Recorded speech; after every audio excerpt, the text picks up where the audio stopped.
Jasurbek Nabijonov. Men Andijon shahrida tug'ilganman.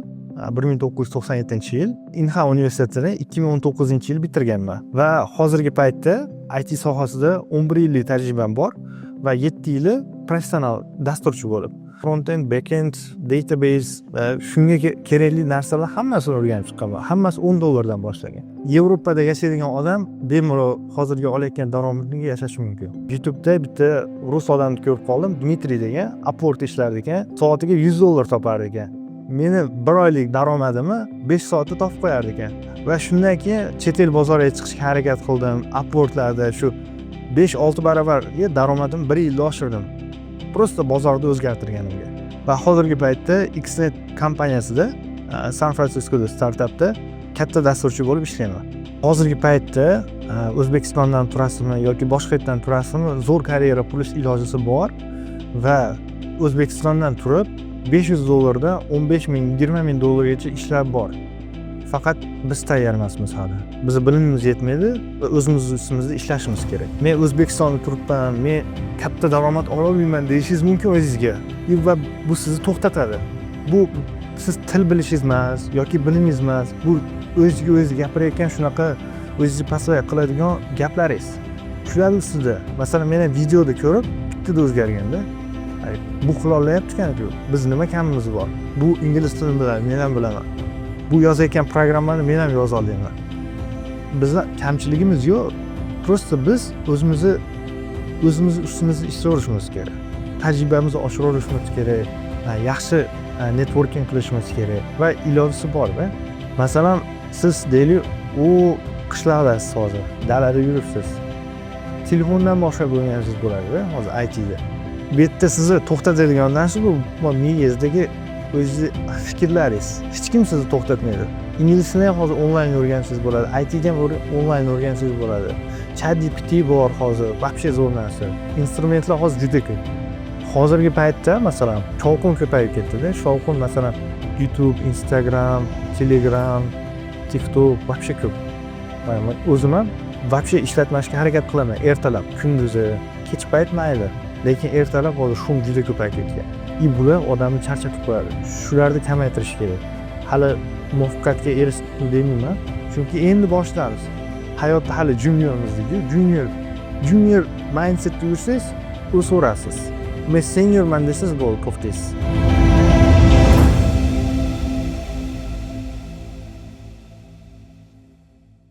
Covid paytida 2020-yil $500 topardim O'zbekistonda kompaniyada ishlab va YouTube'da bitta rus odamni ko'rib qoldim, Dmitriy degan, Upwork ishlar ekan, soatiga $100 topar ekan. Meni 1 oylik daromadimni 5 soatda topib qo'yar ekan. Oyiga 10 ming, 15 ming dollar topadigan odam ekan. Va shuni ko'rib miyamda hali o'zgardi, приключение bo'ldi va shundan keyin chet el bozoriga chiqishga harakat qildim. Upworklarda shu daromadimni bir necha bor oshirishga harakat qildim va 1 yildan keyin $3200 Streamlayer'da kirdim kompaniyaga. Bu degani 5-6 barobarga daromadim 1 yilda oshirdim. Prosta bozorni o'zgartirganimga. Jasurbek Nabijonov, men Andijon shahrida tug'ilganman. 1997-yil Inha universitetini 2019-yil bitirganman va hozirgi paytda IT sohasida 11 yillik tajribam bor va 7 yili professional dasturchi bo'lib va hozirgi paytda Xnet kompaniyasida San Fransiskoda startapda katta dasturchi bo'lib ishlayman. Shu faoliyatingiz davomida doim frilanser bo'lganmisiz yoki davlat ishlarida ham ishlaganmisiz? Yo'q, bu faoliyatimda frilanser ham bo'lganman. Boshida 2020-yildan 2021-yilgacha o'sha paytda har xil kompaniyalar bilan ishlardim. Yevropadan, masalan, Kanadadan va keyin bitta Streamlayer degan kompaniyani topganman va o'sha yerga polni kirganman ishchi bo'lib. O'zbekistonda turib AQSh kompaniyalarida faoliyat yuritayotgan mutaxassissiz. O'zi O'zbekistonda turib xalqaro karyera qurish imkoniyati qanday? Hozirgi paytda O'zbekistondan turasizmi yoki boshqa yerdan turasizmi, zo'r karyera qurish ilojisi bor va O'zbekistondan turib $500 dan 15 ming, 20 ming dollargacha ishlar bor. Faqat biz tayyor emasmiz hali. Bizni bilimimiz yetmaydi va o'zimiz ustimizda ishlashimiz kerak.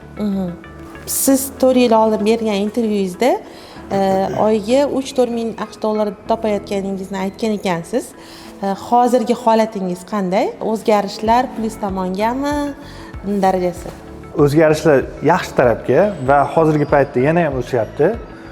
Bundan ko'ra ko'proq va Yevropada yashaydigan odam bemalol hozirgi olayotgan daromadiga yashashi mumkin.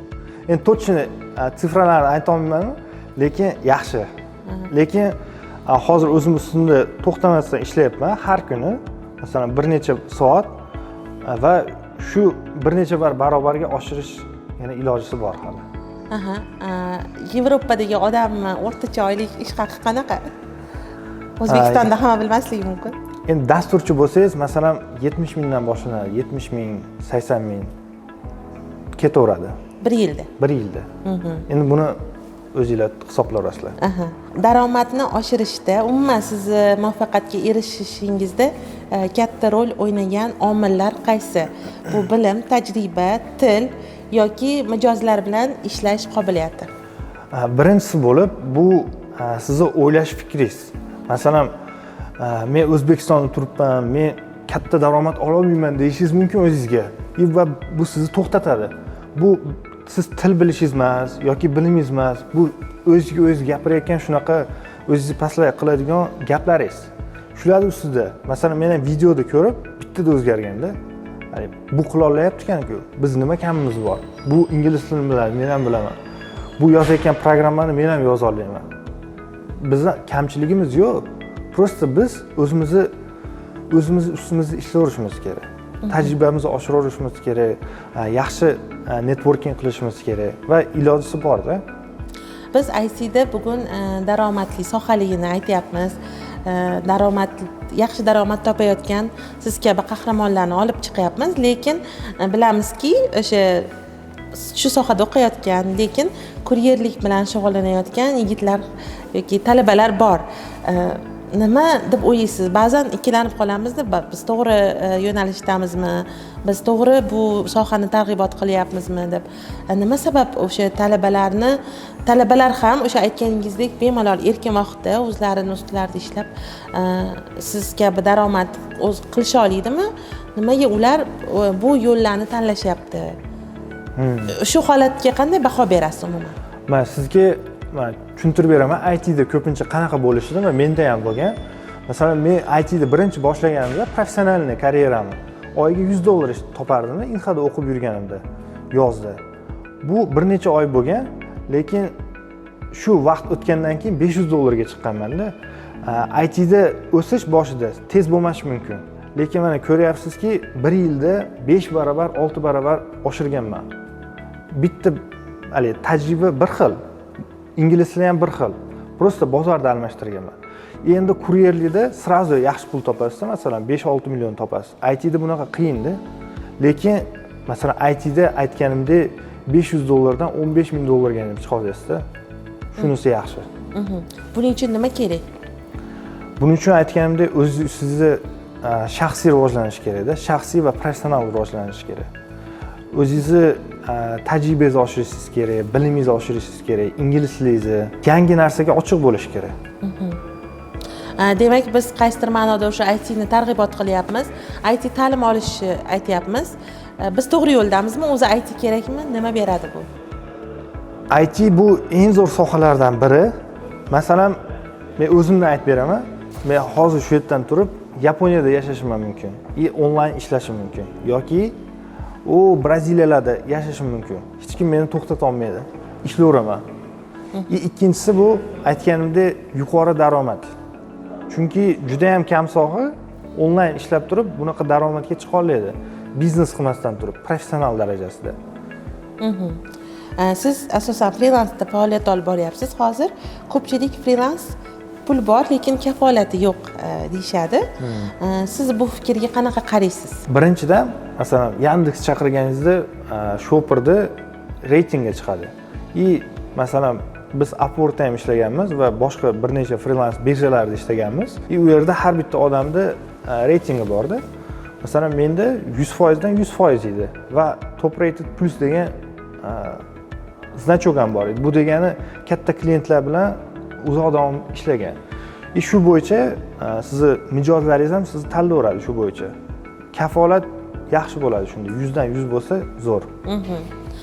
Freelansing bilan shug'ullanmoqchi bo'lgan insondan talab qilinadigan eng asosiy jihat.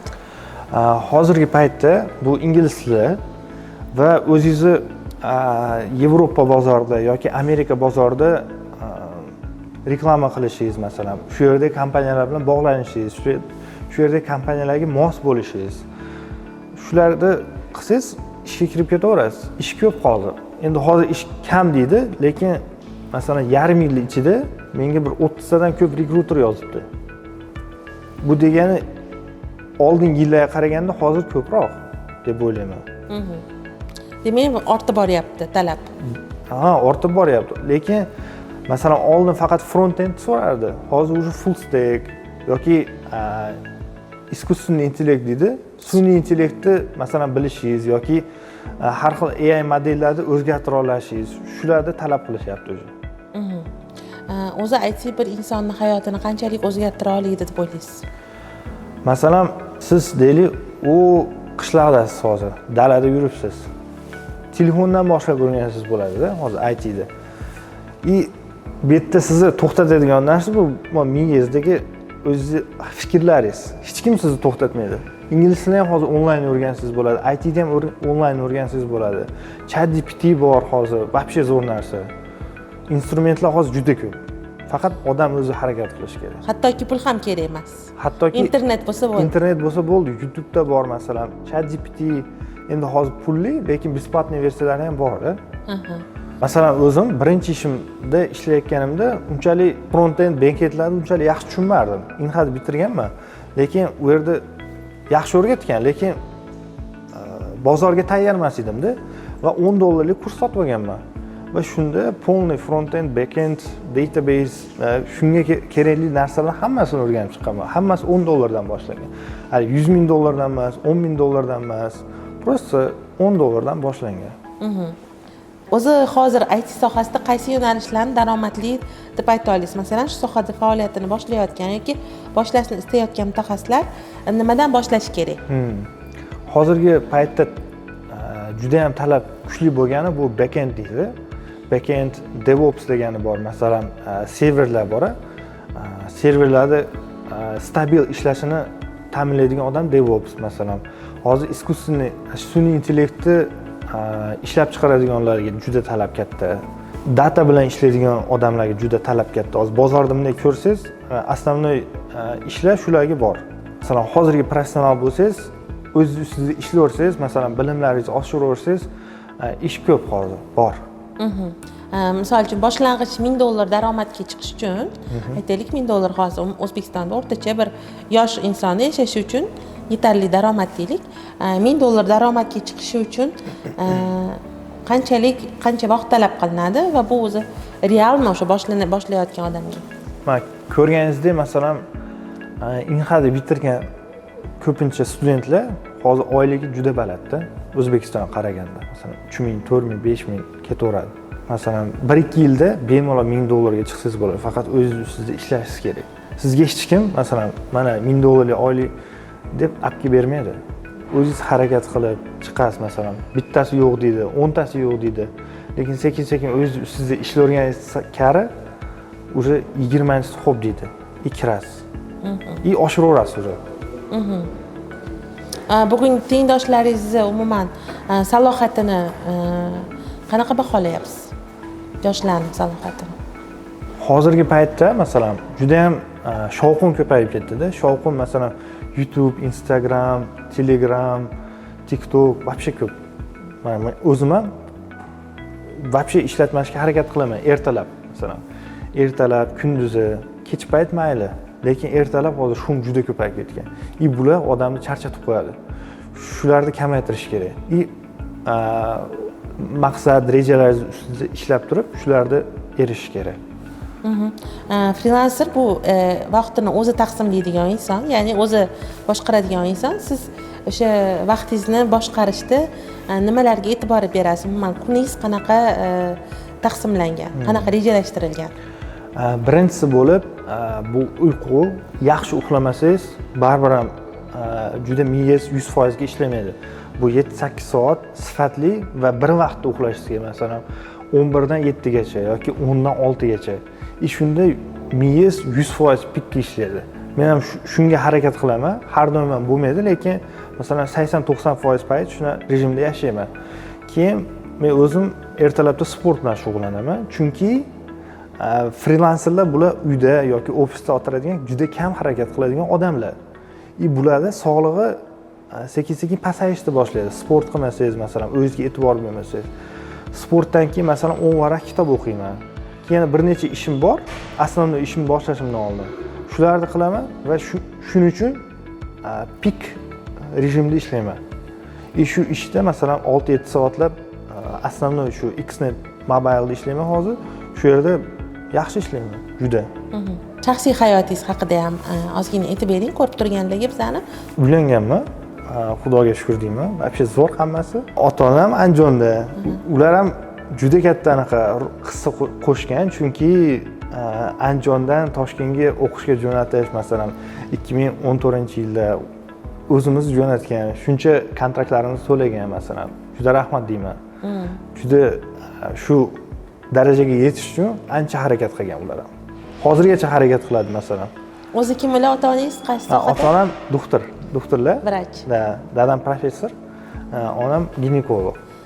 Demak, aytishlik bo'lish qaror bu o'zingizga tegishli. Ha, o'zimga tegishli, o'zim qiziqqanman. Shu sohada o'zi ishlab kelyapman. Bugun ota-onangiz erishayotgan muvaffaqiyatlaringizga, o'sha aytaylik, bugungi moliyaviy barqarorligingizga qanday baho berishadi? Qanaqa o'zlarini his qilishadi?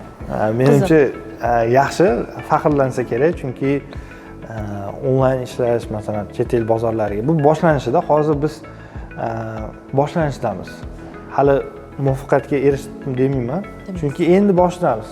Hayotda hali juniormiz deydi. Junior mindsetda yursangiz, o'saverasiz. Men seniorman desangiz bo'ldi, to'xtaysiz. To'xtamash kerak. Xudo xolasa ularni yana ham baxtli qilamiz, yana ham faxrlanishadi. Demak, ota-ona hech qachon farzandiga investitsiya kiritishdan xavfsiramaslik kerak. Baribir bir kun bir kun sizga o'xshab mevasini beradi. Eng zo'r investitsiya bu odam o'ziga, masalan, o'ziga qilsa, masalan, shaxsiy rivojlansa, masalan, kitob o'qisa, o'zini ustida masalan aytganimdek bu siz ingliz tilingiz emas yoki bilimingiz emas sizni to'xtatadigan. Bu o'zingiz hayollaringiz, sizni olib borayotgan miyangizdagi gaplaringiz shular ustida ishlash kerak va bilimlar ustida ham ishlash kerak. Lekin asli bu yerda ongida asli problema. Zo'r. Kelajakda muvaffaqiyatga erishmoqchi bo'lgan yoshlarga 3 ta qanday maslahat bergan bo'lardingiz? Birinchisi bo'lib bu aytganimdek shaxsiy rivojlanish, masalan, ustozlar bor, masalan, Tony Robbins eng zo'ri bor dunyoda. O'zim ham shu odamda o'qiyman. O'zimiz Ixtiyor Dusmetov bor, O'zbekistondagi ustozlardan. Shularda o'qisanglar bo'ladi. Yoki shunga o'xshagan o'zingizlarga yaqin bo'lgan ustozlar topish. Chunki shu ongni ustida yaxshi ishlasanglar, u masalan 5 ming, 10 ming dollar ham topiladi, masalan. Ikkinchisi bu ingliz tili. Chunki ingliz tilida hozir eng zo'r bilimlar ingliz tilida. ChatGPT yu boshqasi yu ruschada ham ishlaydi. Baribir ingliz tilida zo'rda. Uchinchisi bu shu AI'larni, искусственный intellekt, sun'iy intellektlarni zo'r bilish. Masalan, ChatGPT bo'ladimi, cloud bo'ladimi, shularni hayotga olib kirish. Chunki bular juda katta informatsiyani bir necha sekundda sizga aytib beradi. Kelajakdagi rejalaringiz qanday? Hozirgi paytda kelajakda rejalarim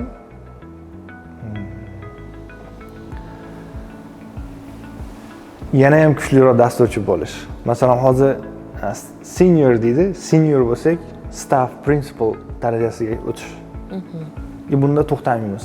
Asli shu, masalan, hozirgi 3-4 yillik desa, shu 3-4 yillik, lekin 10 yilliklari ham bor.